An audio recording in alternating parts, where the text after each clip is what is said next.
In this section, we like to explore the context of existence of business or businesses. As in the subject of project management, it is important for us to have a very clear alignment between a project and where a project is being undertaken, which is a business environment. So, what is business management, or what is a business?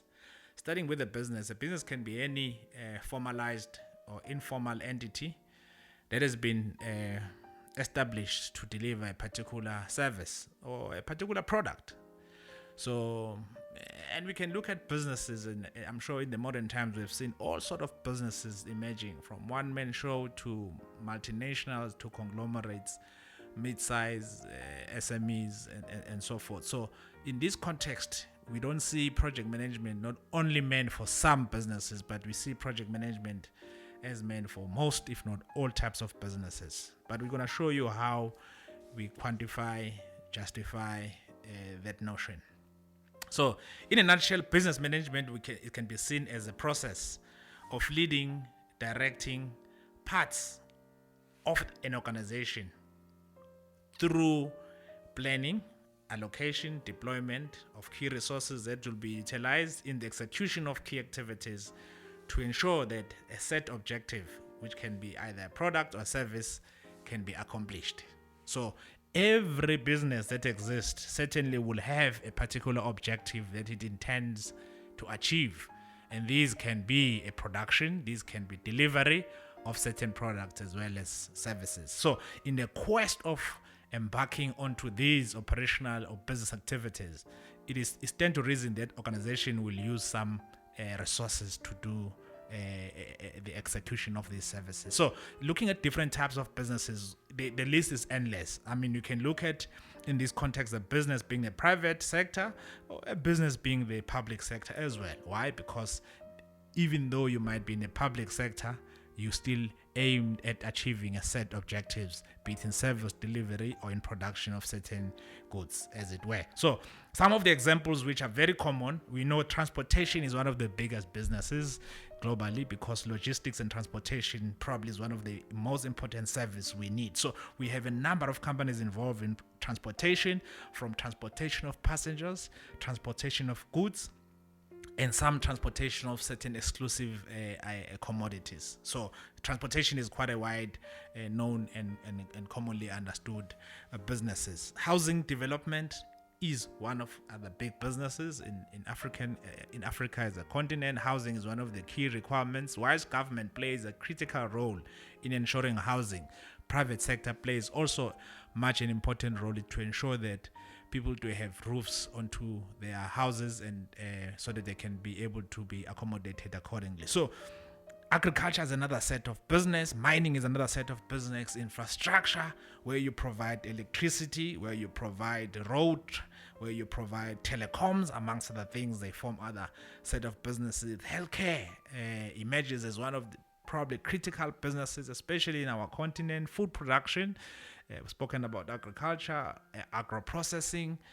Education is another sector which is emerging as an important part of the business sector, as it were, both on the private and the public side, public sector side. So when we talk about businesses in general, we talk about the vast entities, as I've indicated, formally established or informally established, which seeks to deliver a particular good, produce a particular good, or deliver a particular service. As to whether that service is done for profit or for non-profit is not a point we're gonna delve onto at this particular point in time. The context of our engagement is to be able to illustrate the importance of project management in a business environment, because as long as an entity has a need to deliver or to produce, it ought to use certain resources. Therefore, the question is, how best can that entity, organization, be able to structure its resources in an optimized way to be able to deliver the set objectives, certainly within specified time and within the specific element of budget. There's a gentleman by the name of Dr. Derek T. Walker, who is very known in the space of project management, is very articulative. He has written several books, he's a contributor, and is a scholar. In one instance, he said project management has only recently been seen as part of a management discipline to apply project management tools and techniques to change management, business process reengineering, policy delivery, events management, and a host of other ways of delivering benefit resulting from institutional change. This context or this notation or narrative from Dr. Walker seeks to suggest that the need for project management is much wider than just it being used in executing or managing a project.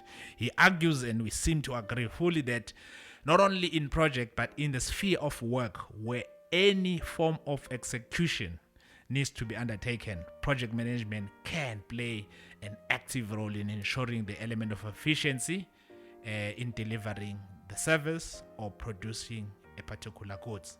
Now, one of the central points which seems to appear very strongly as soon as we talk about the subject of operations as well as management of project is use of resources. There's a vast resources that can be looked at. Funding or financial resources are some of the critical elements. As a matter of fact, be it private or public sector, if you don't have financial resources, it will be almost difficult, if not impossible, to deliver a service that is required. Time is another key element of a resource that is very useful, if not very important, in the sphere of business operation and project environments. Skilled resources in terms of personnel. You can have numbers in terms of people, labor, but if it means they are not suitable in terms of skills and knowledge, it will be impossible for them to deliver desired outcome. Let's look at infrastructure. Infrastructure in the modern days tend to broaden. Telecoms, computers, the use of internet, the use of light, power, amongst other things, are certain things that can probably business cannot survive without. By virtue of switching the lights, probably the business will not be able to operate as normal. By virtue of not being able to provide adequate technology, support systems, as well as tools, the business might not be able to fulfill its set mandate. Other element of infrastructure is actual building themselves, office space, warehouses, factories, and all sort of other elements are needed as part of resources to execute and able to deliver the project. Vehicles, literally logistics, amongst other elements. So when we look at resources, whilst each and every business differ in terms of its scope and its objective, the fact that all businesses require resources to be able to execute what they need to be able to execute in terms of the mandate. Now, some of the questions that we pose as part of fusing the element of value of project management in the space of business management is how can an organizations ensure that they have adequate resources to execute on their activities? Because existence alone does not mean you have enough. Now, when we speak about resources in this particular case, we have seen a list that we have covered above as to what are the resources. So the question is, how best can organizations structure themselves to ensure that the resources they are exposed to will enable them to achieve the objectives that they have set for themselves? How can organizations determine which operations requires more resources than others? In other words, whilst we have unlimited requirements, how do you ensure that then you spread the limited resources to ensure that you deliver?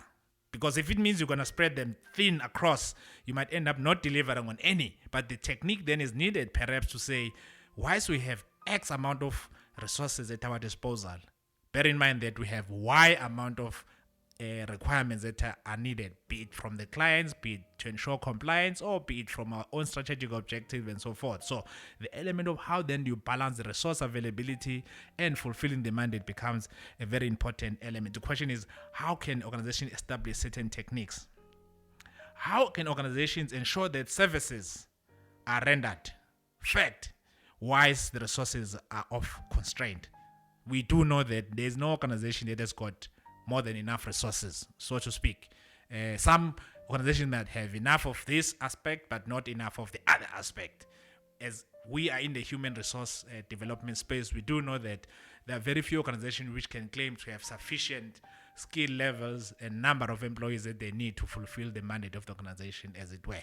So the same can be argued in terms of infrastructure, the same can be argued in terms of facilities, the same can be argued in terms of financial resources and so forth. So the question is, the resources are always of constraint. Therefore, how best can we make sure that we deliver whilst we still balance the element of constraints? Even time is a constraint. It will always be a constraint. So how best then can we ensure that we prioritize the services and the product that need to be delivered, whilst we also navigate the element of scarcity in terms of the resources or the constraints that we encounter in terms of the resources?